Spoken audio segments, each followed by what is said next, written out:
Hi friends, कसे आहेत तुम्ही सगळे? तर आज आपण म्हणणार आहोत वेगळ्या पद्धतीच्या पुऱ्या, ज्या आपण नाही गव्हापासून बनवणार आहोत, गव्हाच्या पिठापासून किंवा कोणत्याही यापासून. आज आपण एका रव्यापासून रवा या पुऱ्या बनवणार आहोत. त्यासाठी मी 1.5 वाटी रवा घेतलाय आणि त्याच्यामध्ये चिली फ्लेक्स आणि थोडं कसुरी मेथी 1 चमचा टाकली आहे. जर तुम्हाला नसेल नुसत्या नॉर्मल पाहिजे असेल तसं पण टाकू शकता. जर पाहिजे तर तुम्ही कोथिंबीर वगैरे चिरून टाकू शकता. हे सगळं मिक्स करून घेतलंय आणि इथं मी थोडे थोडे पाणी टाकून हे मिक्स करून घेतले. बघा अशा पद्धतीने सैलसरच गोळा तयार करायचा आहे आपल्याला. तर थोडं थोडं पाणी ॲड करून घ्या. हे लगेच मिश्रण घट्ट होते, कारण रवा आहे त्याच्यामुळे पाणी लगेच ते शोषून घेते. त्याच्यामुळे पाणी हे थोडं थोडं टाकून घ्या. थोडं सैलसरच पीठ मळून घ्या, म्हणजे कसं रवा घट्ट होऊन जाईल नंतर. अशा पद्धतीने हा बघा, ते 2 मिनटं पण नाही लागले, आपलं पीठ मळून झालं. त्याच्यावर मी वरून 1 चमचा तेल टाकलेलं आहे आणि परत मळून घेतलेलं आहे.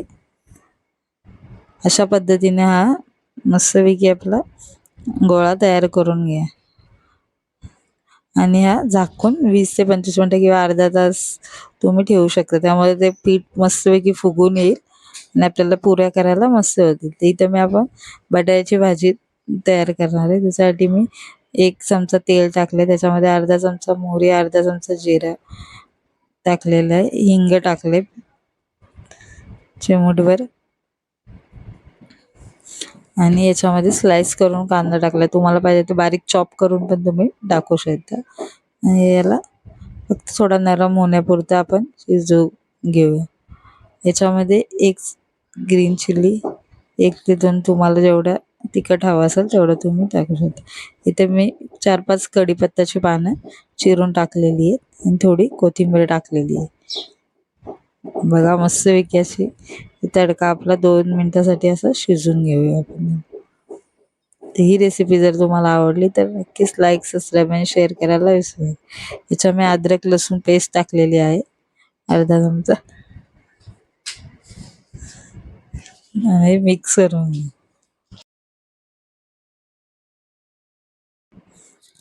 हे 1 मिनिटासाठी चांगले शिजून घ्या.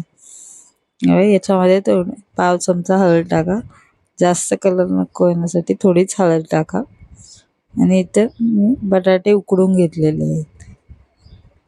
पहिलेच बटाटे मी उकडून ठेवले होते, त्यामुळे ते बटाटे कट करून ठेवू शकता तुम्ही.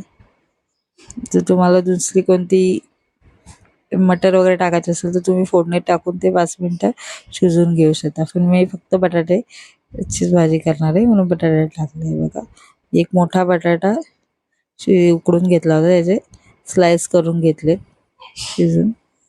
बघा, आणि अशा प्रकारे चांगले मिक्स करून घ्या. ते मीठ टाकून घ्यायचं, चवीनुसार मीठ टाकून परत त्याला मिक्स करून घ्या. जर तुम्हाला अशी मॅशवाली थोडी याची भाजी आवडत असेल तर थोडं इथे मी पाणी ॲड करणार आहे. तुम्ही पण जस्ट 1-2 मिनटं हिला झाकून ठेवूया. आणि जर तुम्हाला अशी थोडी लिक्विडवाली आवडत असेल तर याच्यामध्ये थोडं जस्ट 1-2 चमचे पाणी तुम्ही ॲड करू शकता. कारण कधी कधी बटाटे सुके असतात, ते आपल्याला जास्त हे होण्यासाठी म्हणजे 1-2 चमचे आपण पाणी ॲड करू शकता. इथे मी कोथिंबीर टाकलेली आहे. बघा मस्त आपली ही तुम्ही डोशाबरोबर वगैरे अशी चपातीबरोबर अशी भाजी तुम्ही खाऊ शकता. बघा किती मस्त अशी टेस्टी टेम्पटिंग आपली भाजी तयार झालेली. ते वरून मी कोथिंबीर टाकलेली. हे आपण साईडला ठेवून देऊया. आणि आता आपलं पीठ मस्तपैकी रेडी झालेलं आहे.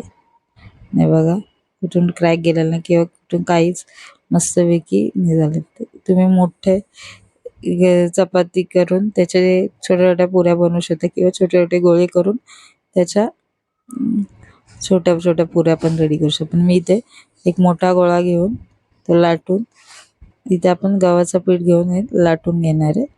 आणि बघा मोठी चपाती लाटून घेणार आहे आणि त्याच्यानंतर त्याची आपण मस्तपैकी अशा पुऱ्या कट करून घेणार आहेत. हे बघा, इथं वाटीच्या साह्याने आपण पुऱ्या कट करून घेतलेल्या. तुमचा कोणता दुसऱ्या शेपमध्ये मुलांसाठी पाहिजे असेल तर तुम्ही डब्यासाठी वेगळ्या पद्धतीच्या देऊ शकतात.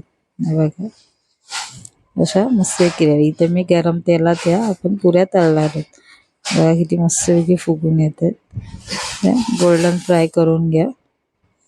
किती मस्तपैकी काठोकाठ पुऱ्या फुगलेल्या आहेत बघा. अशा पद्धतीने पुऱ्या करून तुम्ही असं डब्यामध्ये किंवा आपल्याला नाश्त्याला सकाळी अशा तसंच गव्हाच्या मैद्याच्या वगैरे पुऱ्या खाऊन कंटाळा असेल तर कधीतरी या अशा रव्याच्या पुऱ्या पण तुम्ही करू शकता बघा. ती मस्तपैकी सध्या क्रिस्पी पण लागतात आणि मस्त पण होतात बघा. किती तशाच गोल पण राहतात. जास्त मस्त अशा गोल्डन लागतात. तुम्ही हे श्रीखंड किंवा कोणत्याही भाजी किंवा कोणती रस्सा भाजी याच्याबरोबर तुम्ही ट्राय करू शकता. जर ही रेसिपी तुम्हाला आवडली असेल तर नक्की लाईक, सबस्क्राईब, शेअर करायला विसरू नका. हे बघा किती मस्त फुगलेल्या आपल्या या पुऱ्या तयार आहेत. मस्त पोकळ आणि ती मस्त टेस्टी लागते.